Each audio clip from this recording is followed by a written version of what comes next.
Bonjour à tous et bienvenue sur la chaîne YouTube La Société en Jeu. Donc le jeu que je vais vous présenter aujourd'hui c'est Corridor Mini. Donc Corridor Mini qui est un jeu qui se joue de 2 à 4 joueurs pour des joueurs de 8 ans et plus et pour des parties d'environ 15-20 minutes. Donc Corridor Mini c'est un jeu édité par Gigamic comme dit précédemment qui fait partie de la gamme abstraite. Voilà, petit jeu en bois, même topo que pour Pilos et Quarto. Vous pouvez voir d'ailleurs mes vidéos que j'ai déjà faites. Où du coup ce jeu se décline en fait en 3 versions, la mini, la classique et la deluxe. Voilà, la seule différence c'est la taille du jeu qui va en fait influencer globalement plus sur le confort du jeu, mais à part ça on reste sur du pur jeu abstrait à la Gigamic. Voilà, donc très beau matériel. Au niveau de la taille du jeu, voilà, on est sur du format carré, donc pratique à transporter, du moins pour le format mini. Et voilà, tout un petit jeu de blocage et de jeu tactique à souhait. Voyons voir comment se joue Corridor. Corridor, voilà, à titre personnel, c'est mon jeu préféré de la gamme abstraite de Gigamic. Alors, ça se compose d'un plateau, de pions, voilà, je vais vous montrer du coup les pions, et de petits bouts de bois. Alors, nous avons du coup 4 pions. Voilà, donc chaque joueur choisit ses pions. Il faut noter quand même que Corridor, comparé aux autres jeux comme Kixo, Pilos, Quarto et compagnie, c'est le seul jeu qui se joue de 2 à 4, alors que les autres jeux se jouent uniquement à 2. Juste Kixo, j'ai un petit doute, je ne sais pas s'il joue jusqu'à 4, mais en tout cas Pilos et Quarto, c'est uniquement à 2. Du coup, chaque joueur va choisir son pion. Donc vous voyez, ce petit pion simple en bois, voilà, bien folichon. Et il va choisir en fait la ligne sur laquelle il préfère jouer et il va la placer au centre. Donc s'il choisit cette ligne là, il va la placer ici. Le joueur numéro 2, s'il choisit cette ligne là, il la place ici. Le joueur numéro 3 ici, le joueur numéro 4 ici. On va partir dans l'idée qu'on joue à 4. Et on a en fait des petits bouts de bois.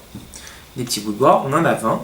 Et on va les diviser de façon équitable. Donc ici, comme nous sommes 4 joueurs, chaque joueur va donc récupérer un certain nombre de bouts de bois, qui va servir en fait à bloquer les différents joueurs. Alors, comment se joue une partie de Corridor? C'est super simple. Voilà, donc une partie à 4 joueurs, 1, 2, 3, 4, 5, on a 5 remparts, etc., etc. Du coup, si on joue à 2, on en a 10. Donc plus on joue, moins on a de bouts de bois. Voilà, donc c'est important à souligner, parce que du coup, on ne va pas bloquer de la même façon. C'est super simple Corridor, puisqu'on a roi qu'à 2 actions, soit on se déplace. Alors le déplacement c'est une seule case, donc c'est soit de façon horizontale, comme ceci, soit de façon verticale, comme ceci, comme ceci. Bon, du coup, là vraiment d'horizontale verticale, parce qu'on est sur un plateau carré, mais voilà, on joue vraiment comme ça, interdit de se déplacer en diagonale. Soit on se déplace, donc je vous donne un exemple, je me déplace, les joueurs après se déplacent, etc., etc. Donc le but est d'aller toujours dans le sens, d'aller dans la ligne opposée. Donc c'est-à-dire que le joueur qui se situe là, pour qu'il gagne, il faut qu'il arrive à mettre son pion sur une des cases qui se situe ici. Donc il va devoir avancer, c'est plus dans son intérêt. Ici, il va devoir se positionner sur une des cases qui se situe ici. Pour ce joueur-là, c'est ici. Et pour ce joueur-là, il va falloir qu'il se déplace ici. Donc on va devoir essayer quand même de se déplacer le plus vite possible tout en évitant les petits bouts de bois. Les bois en fait qui s'incrustent directement dans le plateau de jeu. Du coup je vous montrerai tout de suite. Voilà, comme vous pouvez voir au niveau du plateau de jeu, on a des encoches. Voilà, et en fait on insère directement les bouts de bois dans les encoches. Pourquoi me direz-vous? Du coup simplement pour bloquer son adversaire. Par exemple, imaginons que nous sommes ici. Hop, moi je suis ici. Je ne veux pas que celui-ci du coup passe par là, et ben je vais lui faire une petite barrière. Voilà, donc il va devoir soit contourner par ici, soit contourner par ici. Donc du coup on va considérablement freiner sa progression, et parfois c'est vrai qu'on peut se mettre à plusieurs joueurs pour bloquer un seul. Je donne un exemple de labyrinthe que l'on peut construire, mais clairement on peut quasiment parfois bloquer un adversaire. La seule contrainte qu'on a dans le jeu, c'est qu'il est interdit de bloquer totalement un joueur. Je vous donne un exemple. Imaginons que je fais quelque chose comme ceci. Hop. Je vais plutôt le faire comme ça. Voilà. Comme ça, c'est beaucoup plus simple pour moi. Hop.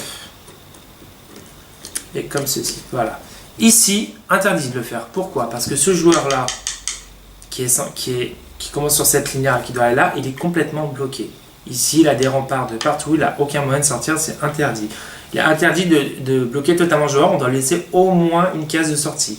Donc c'est-à-dire, par exemple, ça, il peut. Parce que du coup, même si ça lui fait faire quand même un grand détour, bon, ce qui est un autre avantage par ailleurs, parce qu'on doit quand même faire en sorte que les joueurs adverses arrivent le plus tard possible sur leur ligne d'objectif, ici, il peut quand même passer. Voilà. Donc on peut complexifier les trucs, voilà. On rajoute des choses comme ça, plutôt comme ça, voilà, histoire qu'il se déplace un peu plus difficilement, voilà. Mais on ne peut jamais bloquer totalement. Surtout qu'une fois qu'une barrière est posée, il est interdit de la reprendre ou de la déplacer. Donc chaque joueur va donc essayer de sortir du labyrinthe, voilà, qui va se construire au fur et à mesure, et le premier arrivé sur la ligne a gagné. Voilà, Corridor c'est super simple, ça peut paraître, ouais c'est un peu simple, je vois pas où est le fun, mais en fait quand on y joue, il y a vraiment de la tension, parce que du coup on se dit, bon alors attention, des fois c'est plus intéressant entre guillemets de se bloquer soi-même. Je vous donne un exemple, hein, du coup je suis ce joueur là, je vais faire exprès de mettre des barrières ici, et hop, ici du coup, les joueurs ici ne vont pas pouvoir me bloquer, donc du coup je vais pouvoir passer. Tranquillement, on ne pourra pas me bloquer à ce niveau-là. Les autres joueurs pourront quand même me mettre des barrières au milieu comme ça pour me ralentir, mais en soi, je sais que de toute façon, il va falloir que je passe par là pour gagner. Parfois, c'est mieux de se bloquer entre guillemets soi-même pour pouvoir sélectionner vraiment la sortie qui nous intéresse. C'est tout pour Corridor. Corridor Mini, si je devais donner une note, ça serait 8 sur 10. Pourquoi? Parce que c'est rapide, c'est simple. C'est un des rares jeux abstraits qui peut se jouer de 2 à 4 joueurs, donc je trouve que c'est super sympa. Je trouve que la version de joueur est plus stratégique parce qu'on a plus de barrières chacun, mais à 4 ça se joue quand même super simplement. Les blocages sont faciles et nombreux, donc ça c'est vrai que ça rajoute un petit peu de piment. Après, en défaut, peut-être un peu trop simple. Voilà, bon, comme beaucoup de jeux abstraits, hein, donc c'est facile à comprendre mais long à expérimenter, hein, long à s'entraîner. Mais c'est vrai que c'est assez simple, peut-être par rapport à d'autres jeux qui demandent peut-être un peu plus de réflexion. Et du coup, par contre, il peut y avoir quand même des renversements de situation assez hallucinants. Hein.